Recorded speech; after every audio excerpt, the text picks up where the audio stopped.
নগাঁৱৰ কঠীয়াতলীত সংঘটিত হৈছে এক অমানৱীয় কাণ্ড। সন্তান জন্ম দিব নোৱাৰে বাবে শহুৰেকে চোকা অস্ত্ৰৰে আক্ৰমণ কৰিলে বোৱাৰীয়েকক। এইখন অসমৰে কাহিনী। এয়া সন্তান জন্ম দিব নোৱাৰাৰ বাবে পুত্ৰ বোৱাৰীৰ ওপৰত অমানৱিক অত্যাচাৰ পিতৃৰ। বোৱাৰীক চোকা অস্ত্ৰৰে আক্ৰমণ শহুৰেকৰ। নগাঁও জিলাৰ কঠীয়াতলীত এই ঘটনাক কেন্দ্ৰ কৰি সৰ্বত্ৰে প্ৰতিক্ৰিয়া। নিষ্ঠুৰ নিৰ্দয় হৃদয়হীন পিতৃৰ কাণ্ডত অতিষ্ঠ হৈ আইনৰ কাষ চাপিছে এটা সন্তানে। নিৰ্দয় পিতৃয়ে দাৰে ঘপিয়াই হত্যাৰ চেষ্টা চলালে নিজ বোৱাৰীয়েকক। বোৱাৰীয়েকগৰাকীৰ বিৰুদ্ধে অভিযোগ, বিয়া হোৱাৰ 14 বছৰ পিছত সন্তান জন্ম দিব পৰা নাই। নগাঁও জিলাৰ কঠীয়াতলীৰ টুবুকিত সংঘটিত হৈছে এই অমানৱীয় কাণ্ড। ঘটনাৰ বিষয়ে জানিব পৰা অনুসৰি 14 বছৰ আগতে কলিয়াবৰৰ 1 নং বৰঘুৰি আফাছ উদ্দিনৰ কন্যা আসমা বেগমে কঠীয়াতলীৰ দক্ষিণ টুবুকি গাঁৱৰ আব্দুল মনানৰ পুত্ৰ চুলতান আলীৰ লগত বিবাহপাশত আবদ্ধ হয়। কিন্তু চুলতান আলী আৰু আসমা বেগমে এই কথাত ক্ষুব্ধ হৈ পৰিছিল চুলতান আলীৰ পিতৃ আৰু মাতৃ, যাৰ বাবে চুলতান আলীক নতুনকৈ বিয়া কৰাবৰ বাবে জোৰ কৰিছিল পিতৃ আব্দুল মান্নানে। ঘৰখনত চলি থকা অশান্তিৰ মাজতে আসমা বেগমে কলিয়াবৰৰ 1 নং বৰঘুৰিৰ পিতৃগৃহতো আশ্ৰয় লৈ আছিল। কিন্তু যোৱা 6 মে তাৰিখে কঠীয়াতলীৰ টুবুকিৰ নিজ গৃহলৈ আনি চুলতানে গাড়ী চলাবলৈ গুচি যায়। ইফালে বোৱাৰীয়েক আসমাক অকলশৰীয়াকৈ পাই আব্দুল মান্নানে কোঠাৰ ভিতৰত অনাধিকাৰ প্ৰৱেশ কৰি দাৰে আক্ৰমণ কৰি হত্যাৰ চেষ্টা চলায়। বোৱাৰীয়েক আসমাই পলায়ন কৰিছিল যদিও আব্দুল মান্নানে পিছে পিছে খেদি গৈ আক্ৰমণ কৰাত গুৰুতৰভাৱে আহত হৈ চিকিৎসাধীন হয়। বৰ্তমান আসমা আৰু চুলতানে কচুৱাৰ মাধৱপাৰাৰ মোমায়েকৰ ঘৰত আশ্ৰয় লৈ থকা বুলি জনা গৈছে। ইতিমধ্যে চুলতান আলীয়ে কঠীয়াতলী পহৰা চকীত এক গোচৰ তৰি দোষীক উপযুক্ত শাস্তি দিয়াৰ কথা দাবী কৰিছে। মই মা ঘৰত গৈছিলোঁ, মা ঘৰৰ পৰা আহিলোঁ। মোক অহাৰ পিছত কৈছে তই ঘৰত কেলৈ সোমালি বোলে, ঘৰৰ পৰা ওলাবলৈ।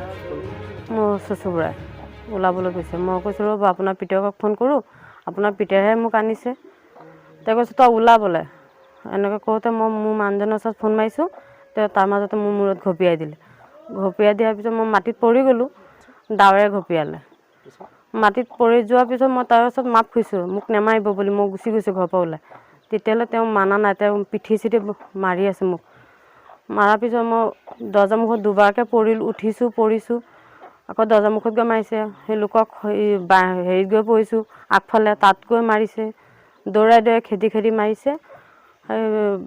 যেতিয়া লোকে দেখিছে তেতিয়া তেওঁ পিছফালৰ পৰা আঁতৰি গ'ল। বেলেগ মানুহ ধৰি পেলাই মোক চিভিলত লৈ গৈছে।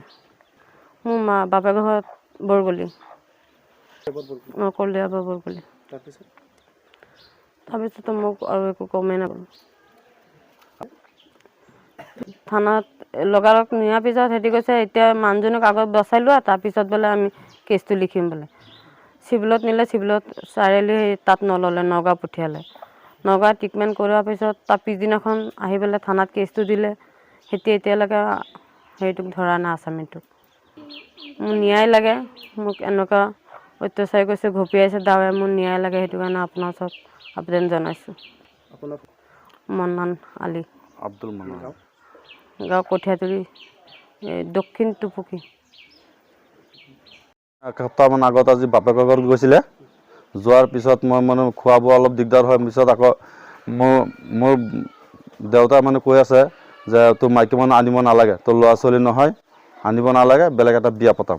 মই মান্তি হোৱা নাই। পিছত মাইকী মানুহ মই লৈ আহিছোঁ। কেলৈ আনিছোঁ সেইকাৰণে মোৰ দেউতাই মোৰ মাইকী মানুহক দাউ দি কোবাইছে আৰু লাখুটি দি মাৰিছে। পিছত কঠীয়াতলী চাৰিআলি লৈ আহিছিলোঁ, আনি পেলাই তাত মানে এজাহাৰ দিলোঁ। দিয়াৰ পিছত আজি 5 দিন 6 দিন হৈ গ'ল, কিন্তু একশ্যন লোৱা নাই। থানাত ঘৰত গৈছিলে। যোৱাৰ পিছত মই এতিয়া এসপ্তাহমান তাত থাকি আহিলে। অহাৰ পিছত বাপেকে আনিব নিদিয়ে মোক, হয় আনিব নিদিয়ে। যে মই মানে লৈ আহিছোঁ মোৰ মাইকী মানুহ। অনাৰ পিছত মই ঘৰত থৈ মেলি আকৌ মই বাহিৰত গৈছোঁ।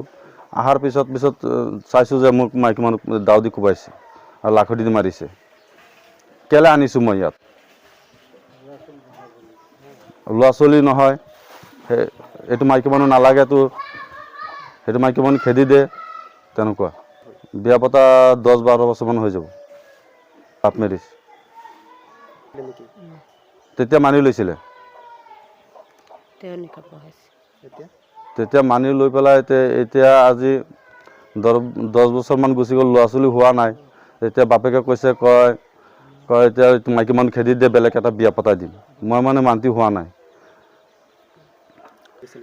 থানাততো জাননী দিছোঁ, থানাত কেছ দিছোঁ, কেছ মাৰপিট কৰিছে, এতিয়া কেছ দিছোঁ, থানাতো লৈ গৈছোঁ। থানাৰ পুলিচে কৈছে যে তই বোলে হেৰি আগত বোলে চিকিৎসা কৰি আহ, পিছত বোলে কেছ দিবি। তো মই তাক চিকিৎসা কৰি পিছত আহিছোঁ, আহি পেলাই কেছ দিছোঁ, 5 দিনমান হৈ গ'ল। এতিয়া